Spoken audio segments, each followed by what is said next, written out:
नमस्कार, very good morning. आप सबका बहुत बहुत स्वागत आपके YouTube channel Sukhdev sir geography के अंदर।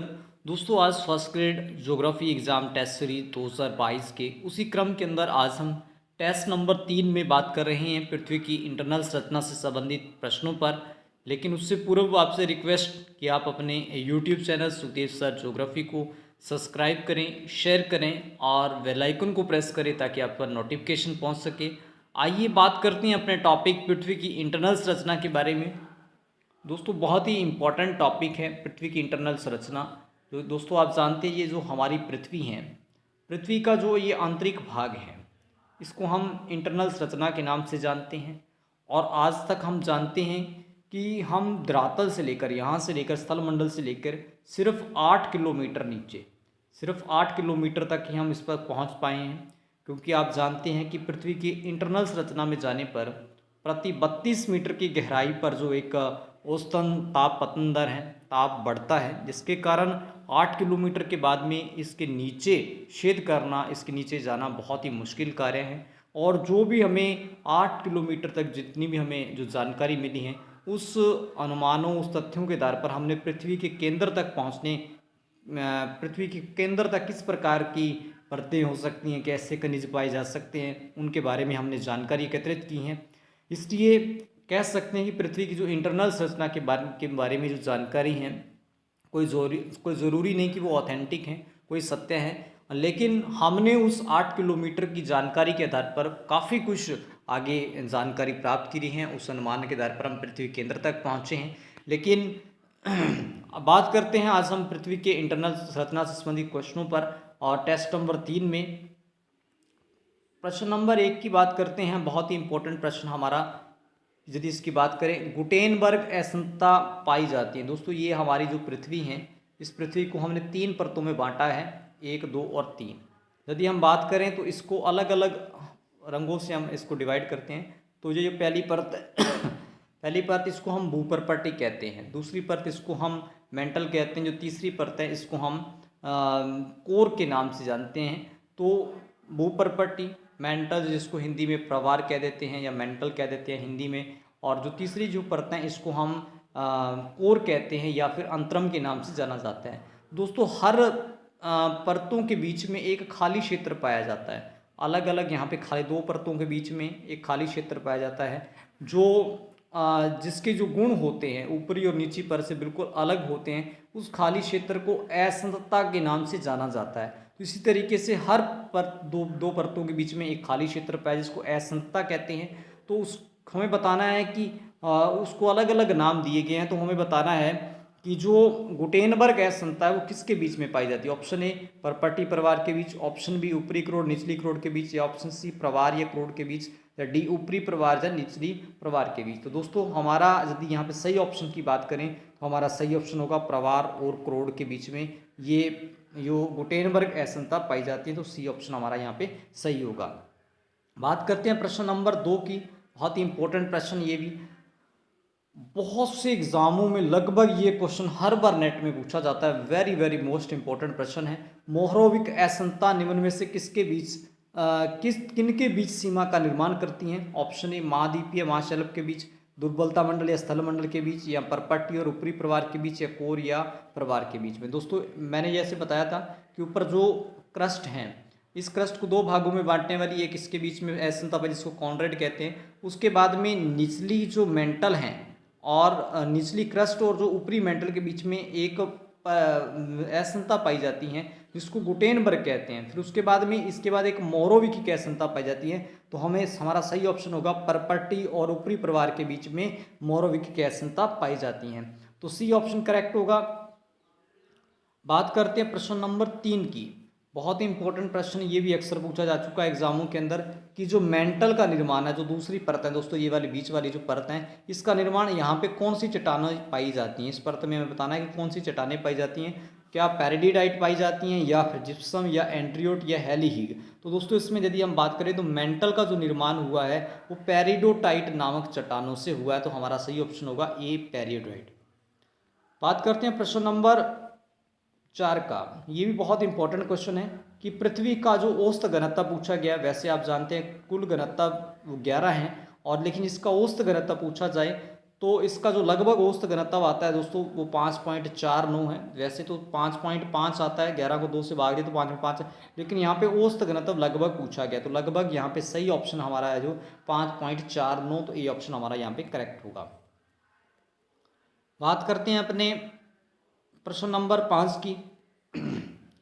सियाल, सीमा और निफे, बहुत ही फेमस क्वेश्चन है सियाल, सीमा और निफे, और विशेष तौर पर देखा जाए तो फर्स्ट ग्रेड का। तो सीमा और निफे के रूप में भूगर्भ का विभाजन किसने किया? ऑप्शन ए डेली ने, ऑप्शन बी एडवर्ड स्वेच, या फिर बी वैगनर, या सी होम्स ने।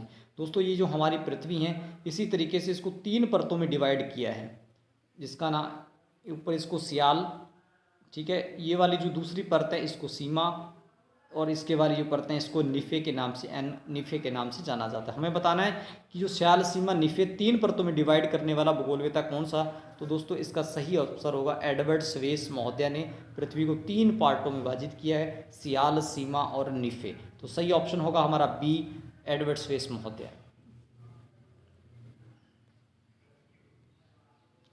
प्रश्न नंबर 6 की बात करते हैं।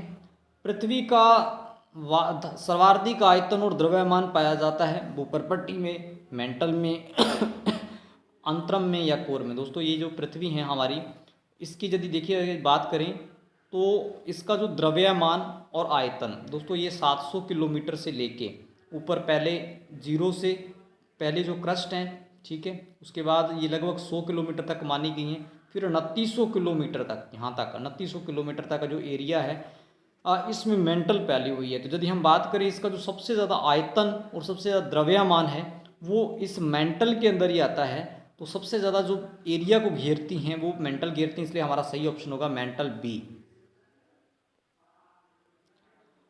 प्रश्न नंबर 7 की बात करते हैं, बहुत ही इंपॉर्टेंट क्वेश्चन हमारा, कि ज्वाला, पृथ्वी की आंतरिक संरचना की जानकारी के प्रत्यक्ष स्रोतों में शामिल नहीं है। ज्वालामुखी उद्गार, चट्टान, भूकंप या उल्काएं? दोस्तों पृथ्वी की आंतरिक संरचना की जानकारी की, जो पृथ्वी की जो इंटरनल संरचना है इसकी जानकारी के स्रोत होते हैं, एक होते हैं प्रत्यक्ष और एक होते हैं अप्रत्यक्ष। प्रत्यक्ष और अप्रत्यक्ष, हमें बताना है कि इस प्रत्यक्ष में कौन कौन से शामिल नहीं है। तो प्रत्यक्ष का मतलब जो डायरेक्ट हमारा जिसका प्रकृति से संबंध है, तो उसमें ज्वालामुखी उद्गार, चट्टान, भूकंप और उल्का, इनमें से बताना कि इसका सही संबंध नहीं है। तो दोस्तों इसमें प्रत्यक्ष स्रोतों में यदि हम बात करें तो उल्काएं शामिल नहीं हैं, चट्टान, भूकंप, और इसमें डायरेक्ट हमें इनसे जानकारी मिलती हैं, तो डी ऑप्शन हमारा यहाँ पे गलत होगा। बात करते हैं नेक्स्ट क्वेश्चन, प्रश्न नंबर 8 की। तो अब इसमें पृथ्वी की इंटरनल संरचना की जानकारी के प्रत्यक्ष स्रोतों में शामिल, ये भी प्रत्यक्ष पूछे कि प्रत्यक्ष में कौन शामिल नहीं है। तो यदि बात करें यहाँ प्रत्यक्ष नहीं आएगा, प्रत्यक्ष स्रोतों में शामिल है, ये अप्रत्यक्ष आएगा दोस्तों इसमें। तो अप्रत्यक्ष स्रोतों में यहाँ पे घनत्व भी शामिल है, तापमान भी शामिल है, दबाव भी शामिल है, लेकिन इसमें ज्वालामुखी उद्गार हैं, ये प्रत्यक्ष के अंदर आता है। तो हमारा यहाँ पे सही ऑप्शन होगा ज्वालामुखी उद्गार। ताप, दाब और दबाव ये सारे के सारे अप्रत्यक्ष में आते हैं, जो हमें पृथ्वी की इंटरनल संरचना के बारे में जानकारी देते हैं। बात करते हैं नेक्स्ट हम प्रश्न नंबर 9 की। भूपर्पट्टी से संबंधित सत्य कथन बताना है कि जो भूपर्पट्टी है उससे संबंधित जो हमारी ऊपरी परत पाई जाती हैं, जिसको हम ये 100 किलोमीटर के दायरे में जो पाई जाती हैं, तो इसको हम जिसको भूपर्पट्टी कहते हैं, इसके बारे में बताना सही कथन नहीं। पृथ्वी की सबसे ऊपरी परत है, ये तो देखो बिल्कुल सबसे ऊपर आ रही है, उसके बाद मेंटल है, इसके बाद नीचे फिर कोर है, तो ये तो सही है। इसकी जो औसत मोटाई है दोस्तों 30 किलोमीटर मानेंगे, ये भी सही है, ठीक है। कॉनरेड एसंता भूपर्पट्टी को, दोस्तों ये जो ऊपर वाली जो परत है इसके बीच में खाली क्षेत्र पाया जाता है और उस खाली क्षेत्र को कॉनरेड के नाम से जाना जाता है, तो ये भी सही है। जो कॉनरेड भूपर्पट्टी को 2 भागों में, ऊपरी भूपर्पट्टी, निचली भूपर्पट्टी में बांटती, ये भी सही है। तो मोहरोविक की एसंता भूपर्पट्टी, तो ये गलत है, क्योंकि मोहरोवक निचली मेंटल और ऊपरी परपट्टी को बांटती हैं, जिसकी हमारा यहाँ पे सत्य कथन हमें बताना है। तो 3 सत्य कथन है, पहला, दूसरा और तीसरा, तो इसमें यहाँ पे असत्य लिखा जाएगा, असत्य कथन बताना है, तो इसमें असत्य डी होगा हमारा, मिस प्रिंट हुआ उसमें। प्रश्न नंबर 10 की बात करते हैं दोस्तों, इसमें हम भूगर्भ के संबंध में निम्नलिखित कथनों का अध्ययन कीजिए और नीचे दिए गए कूट को सही चुनिए। हमें बताना है कि इनमें से सही ऑप्शन कौन कौन से हैं। धरातल के भूगर्भ की ताप औसतन प्रत्येक 32 मीटर पर 1 डिग्री सेंटीग्रेड जाता है। दोस्तों आप जानते हैं पृथ्वी के नीचे जाते हैं तो इसकी जो ताप अपतन है 32 मीटर पर 1 डिग्री सेंटीग्रेड बढ़ता है, ये सही है बिल्कुल। पृथ्वी की 72 परत में सिलिका व एल्यूमिनियम की बहुलता है। यदि हम बात करें पृथ्वी की ऊपरी परत को सीमा कहा जाता है। तो पृथ्वी की 72 परत में हमें बताना है कि कौन कौन से पाए जाते हैं। 72 परत सियाल कहा जाता है, इसलिए सियाल का मतलब सिलिका और एल्यूमिनियम, ये भी सही है। तो उसका भूक्रोड का जो घनत्व जो तीसरी परत है उसका घनत्व 10 से 12 होता है, तो ये भी सही है हमारा। तो इसमें हमारे ए बी सी तीनों क्वेश्चन सही हैं। बात करते हैं नेक्स्ट हमारा प्रश्न नंबर 11 की। निम्न परमाणुओं में से कौन सा परमाणु पृथ्वी के आभ्यंतर के बारे में सुराग नहीं देता? पृथ्वी के आंतरिक भाग के बारे में जो जानकारी नहीं देता। चट्टानें हैं, चट्टानें भी सही हैं, देती हैं। तापमान, क्योंकि 32 मीटर की गहराई पर जाते हैं, तापमान की सूचना मिलती है। इसके बाद में भूकंप विज्ञान है, वो भी हमें सही जानकारी मिलता है। तो यदि आके ज्वालामुखी क्रिया का गौण स्वरूप है कि ज्वालामुखी हमें जानकारी देखा, लेकिन उसका गौण स्वरूप का मतलब यहाँ कोई नहीं है, तो गौण स्वरूप हमें जानकारी नहीं देता, तो हमारा सही ऑप्शन होगा डी। बात करते हैं क्वेश्चन नंबर नेक्स्ट की। प्रश्न नंबर 12 की बात करते हैं दोस्तों। स्थलमंडल के नीचे पाई जाने वाली नरम कमजोर परत को क्या कहते हैं? जो पृथ्वी के नीचे ऊपर आप जानते हैं स्थलमंडल है, उसके नीचे एक कमजोर यहाँ पे परत पाई जिसमें मैग्मा चैम्बर भरा हुआ है, मैग्मा चैम्बर है, और उसको हम दुर्बलता मंडल के नाम से दोस्तों जानते हैं। तो सही ऑप्शन होगा हमारा ए, दुर्बलता मंडल। प्रश्न नंबर 13 की बात करते हैं। बाह्य क्रोड व आंतरिक क्रोड के मध्य असमता पाई जाती है। जो बाह्य क्रोड जो दोस्तों निचली परत है हमारी, जिसको हम आंतरम के नाम से जाना जाता है, इसके दोनों को एक खाली क्षेत्र पाया जाता है। इसमें हमें बताना है कि कौन सी परत पाई जाती है। Gutenberg, Lehmann, Conrad, Mohorovicic. तो यहाँ पे लेहमैन दोस्तों पाई जाती हैं।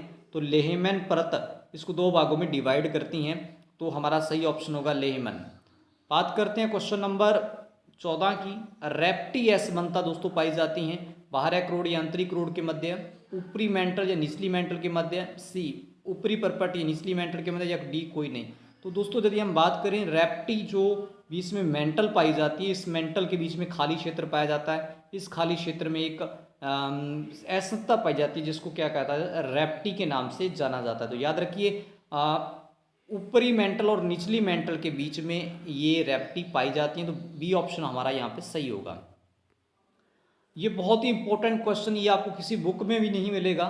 तो जो फर्स्ट, लेकिन ये यूजीसी नेट के अंदर क्वेश्चन पूछा गया, सैंगवीन की असंता किसके बीच में पाई जाती है? दोस्तों याद रखिए सैंगवीन की पंता ऊपर स्थल मंडल है, नीचे दुर्बलता मंडल, इसके बीच एक खाली क्षेत्र पाया जाता है जिसकी खोज सैंगवीन ने की थी, और सैंगवीन जिसको सैंगवीन असंता के नाम से जाना जाता है। तो याद रखिए स्थल मंडल और दुर्बलता मंडल के बीच में पाई जाने वाली जो खाली क्षेत्र है उसको सैंगवीन असंता के नाम से जाना जाता है। तो बहुत इंपॉर्टेंट क्वेश्चन है। प्रश्न नंबर 16 की बात करते हैं। निम्न में से भूकंपीय तरंगे नहीं है। दोस्तों आप जानते हैं जब भूकंप आता है तो 3 प्रकार की तरंगे होती हैं, पी, एस और एल। पी प्राथमिक तरंगे, सेकेंडरी तरंगे, द्वितीयक तरंगे, एल लार्ज धरातल तरंगे। तो इसमें एल तरंगे सही है, पी सही है, एस तरंगे सही है, तो सी तरंगे कोई तरंगे नहीं होती हैं। तो ये ऑप्शन गलत है, तो हमारा सही होगा ए। बात करते हैं प्रश्न नंबर 9 में। 1909 में क्रोएशिया की कल्पा घाटी में भूकंप आने के बाद जेफरीज महोदय ने किन 2 तरंगों का पता लगाया था? ये प्रश्न बहुत ही बार पूछा जा चुका है नेट के अंदर। तो हमें बताना है कि जब क्रोएशिया की कल्पा घाटी में भूकंप आया, जब उसको उसने स्टडी की, उसमें उसने 2 प्रकार के अलग तरंगों का पता लगाया, RGRP, PGSG या फिर GGSD या PS। तो दोस्तों उन्होंने P के साथ में PG और एस के साथ में SG तरंगों का पता लगाया था। तो हमारा सही ऑप्शन होगा बी। इसके बाद में बात करते हैं सुमेलित नहीं है, तो हमें बताया गया सुमेलित नहीं है। तो भूपरपटी आप जानते हो, उसकी मोटाई 300 किलोमीटर है, मेंटल 300 से 29 या कोर 2900 से 6371 या उपयुक्त सभी। दोस्तों सुमेलित इसमें नहीं है मेंटल, क्योंकि मेंटल 2900 किलोमीटर तक होती हैं, 2900 किलोमीटर, लेकिन यहाँ पे 000 लगी है तो इसका मतलब 29,000 हैं। तो इसमें सुमेलित नहीं है। मेंटल 30 से 2900 के बीच मानी जाएगी। तो सही ऑप्शन होगा हमारा मेंटल, बी वाला ऑप्शन हमारा सही होगा। तो अब बात करते हैं प्रश्न नंबर 19 की, बहुत ही इंपॉर्टेंट क्वेश्चन। निम्न में से पृथ्वी के आंतरिक भाग में सबसे गहरा छिद्र किया गया है? ऑस्ट्रेलिया के सिडनी में, आर्कटिक महासागर के कोला क्षेत्र में, प्रशांत महासागर, गुआम द्वीप, हिंद महासागर के मैरियाना में। दोस्तों बात करें तो पृथ्वी की आप जानते हैं कि 8 किलोमीटर तक गहराई की, लेकिन आप जो वैज्ञानिक है वो 12 किलोमीटर तक जा चुके हैं। जो हमारा आर्कटिक महासागर का है, जो आर्कटिक महासागर है उसका जो कोला क्षेत्र है दोस्तों, उस कोला क्षेत्र में हमने ड्रिल करके कितने किलोमीटर तक पहुंच चुके हैं, 12 किलोमीटर तक पहुंच चुके हैं।